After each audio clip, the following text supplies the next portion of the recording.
Hey everybody, it's Professor Diffley. This is Philosophy 201, Ethics in the Modern World. So we are in Module 7, Chapter 8. What we are looking at here is our second of the Applied Ethics chapters. This time we are looking at the ethics of simulated killing, and mostly in video games. So that is what we're going to take a look at this. There's not a ton of lecture slides here. Because again, your only assignment is to, your position paper here. So this is setting up a lot of the questions you should be asking and answering in your papers. If you see the overview video I did for the module, it also goes through the assignment there and refers you back to this. But there's an article, there's one video, the textbook, which is, again, this chapter is very brief, and the lecture slides here. And as always, there's notes that go with most of the slides. So, ethics of simulated killing. Well, first, let's start with what do we mean by simulated killing? So let's define it. But it's easiest to define it first as what it is not. What is it not? Oh, simulated killing is not. Obviously, the first is it's not actual killing, right? That's why it's simulated, so it's not actually killing. But it is not a description of killing or death in literature or other forms and formats like that, like a comic book, any kind of writing. That's not what we're talking about, simulated killing. That's a description. That's, again, not what we're talking about here. It's not depictions of killing in, say, drawings or paintings, things like that. So that would not be a simulated killing. Even a cartoon would not be a simulated killing. What we're going to see is it's going to take some act, a human being doing it through a controller and controlling something like that. A video game character, or say like actors in a play or a movie, TV show, something like that. So, but drawings, depictions, that is not what we're talking about here. So what is it? What it is, simulated killing, is instance where actual killing or death are simulated through or in play acting, right? And what do we mean by play acting? Actors. So it could be in a movie, plays, TVs. I would even consider LARPing, if anybody's familiar with that. LARPing is live action role playing. You may have seen this, where people will dress up. Have you ever been to a Renaissance fair or anything like that? I've seen people do jousting at those things. That's essentially LARPing, right? They're not actually, they're play acting essentially. But anyway, right? That's what it is. People actually doing something there, or video games, virtual reality. Virtual reality is actually a really interesting part of this because as it gets better and the technology and all that it's gonna true virtual reality and really good virtual reality one day will likely be almost indistinguishable from the reality you see around you. So that's going to cause some ethical questions along the way, but we're not there yet. So we're going to focus more on video games rather than virtual reality for now, because we have way more on that, way more information, way more context, way more experience with it. So here's a question, though: is why should we even care about this in ethics class? It's simulated. It's not real. No one's actually being killed, right? This isn't actually real world. It's not like the when we're talking about eating animals, killing animals. That happens all the time. Even if you didn't kill the animal, it got to you in that package, that you picked up at the grocery store, that chicken breast or that steak or, pork, that was once a living being and now it's dead and now it's about to be consumed by you. So something was killed there. So it had a real world thing, animals suffer. Why should we care about simulated killing then? That is a, really good question. And part of it is because it gets into our psychology and, how it impacts us. What does it do to us? And that's really it. So the questions really are, are all killing, simulated killing the same or equal, right? Or all forms of it? What, if any, impact does a participating in simulated killing have in the real world? And you can notice these are questions I really ask you to. If you look at the assignment, I ask you to deal with there. What impact does deriving enjoyment, consuming entertainment, simulated killing have on us in the real world? Does it, again, what we're really going to desensitize us to violence? Does it make us more prone to violence? Maybe the opposite. Maybe it makes us know that type of violence. or is it just, or are they not even comparable, or there's no connection to them? These are all questions you're trying to answer. What does it say about us that we enjoy violence so much that video games sell? Highest grossing video games are usually games that have violence in them. They're not usually puzzlers or games like that, or a Tetris or something like that. Even people find ways to do bad things in most video games. Even if you haven't played The Sims in there, you can really mess with the characters in there. It really does bring out some laughing and think of some of the things I've done in video games and The Sims. It just brings out some of our creativity, maybe not in the nicest ways at times, but what does that say about us? Real questions to consider, and these are very, these really do matter ethically. Here too, I just wanted to again show you notes. There isn't that many for that, but you can see I have more notes here where I go into and I explain things. There's a little bit more exposition in that, so don't forget to take a look at those there. So let's get back to the slide here. So current slide, we just went through those. So are all forms of simulated killing the same? What we're going to do here is start to discuss this a little bit more. So does the setting, the story, the situation of the simulated killing matter, right? So does that matter where we're? So see examples on page 131 of the textbook. Now, what those examples there are, you read those, and I'm going to guess that most of them are going to strike you as objectionable at best, if not outright immoral, some of them together. And you can see here, right, I go through the examples. If you're looking at the textbook, page 131, it really does go through them here, but like right here, here's one. This is the only one I'll mention because you could read all this, but at a high security prison, a large number of child killers in there.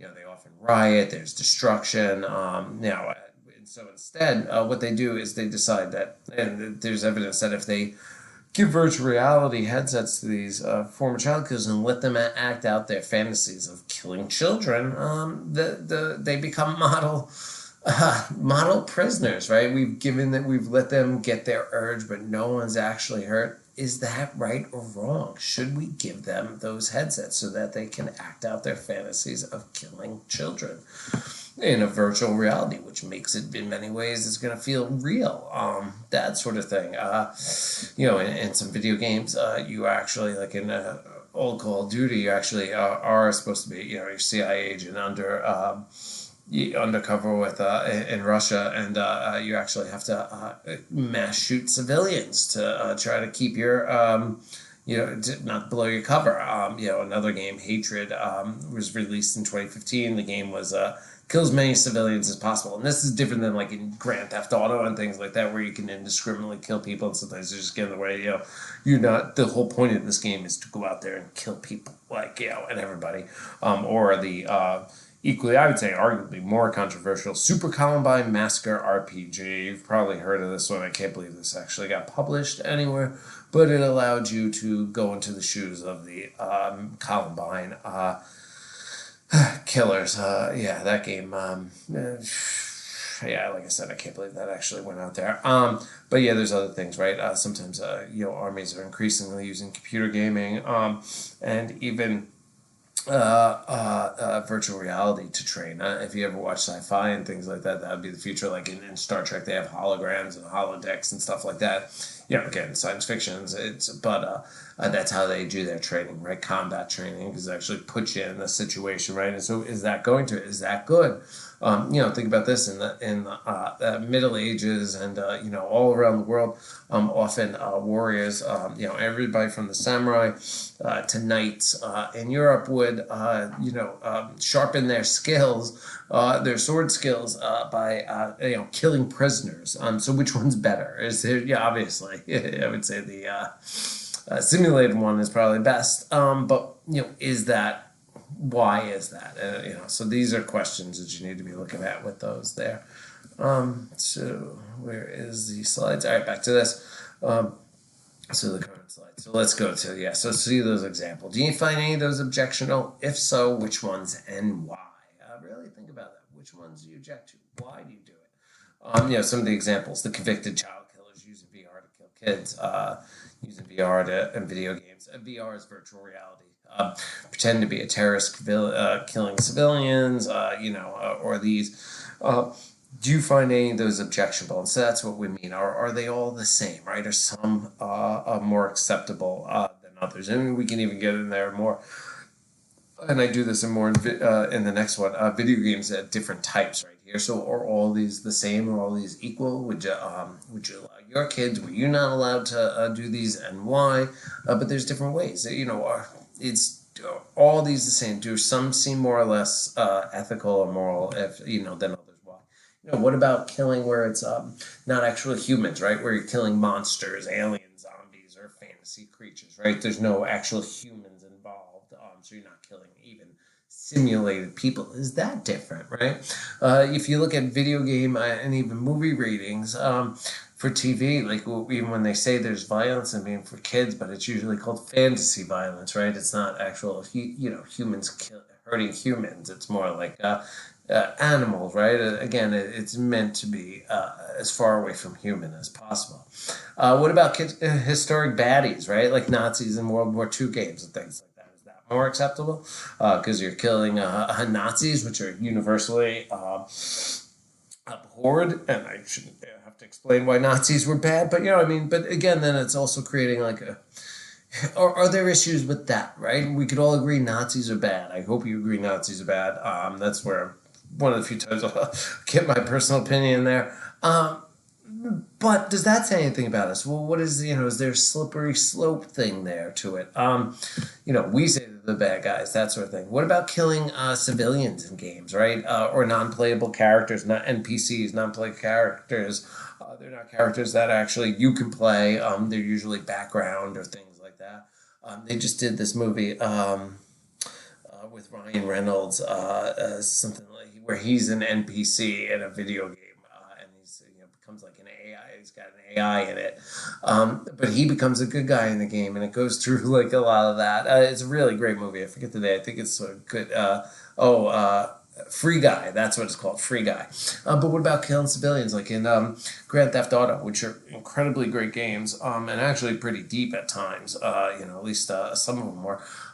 You could go around, you could just kill anybody. You could run people down the street. You could run people over on motorcycles that are driving there. You could just start shooting up, in one where you're in New York, you could, essentially New York, Liberty City, you can shoot up, Coney Island. You could do all these awful things in there. What does that say? Is that going out of bounds where you're not just killing the bad guys, right? And some games where, the Assassin's Creed games, right? You have civilians around and stuff, and maybe you're trying to kill the bad guys, Templars, or something like that. What if you just start killing random people? Is that wrong there? What about killing children in video games? Now, most video games do not allow this. Even in games like sandbox games, like Fallout, any of the Skyrim, the Elder Scrolls games, Skyrim being one of the more recent ones. You can kill pretty much everything and anybody and destroy things except children, and that's a choice that the developers made in those games. I can't think of any game I've ever played where you could kill children, and I wouldn't. Just that to me, this is one. Here's me editorializing with my view here. That seems a step too far for me. What about sexual violence? Like, what if the game is it's not just a shooting and things like that? Is it some sort of sexual violence in there? Is that wrong? Again, I've never played a game where that was possible for a good reason.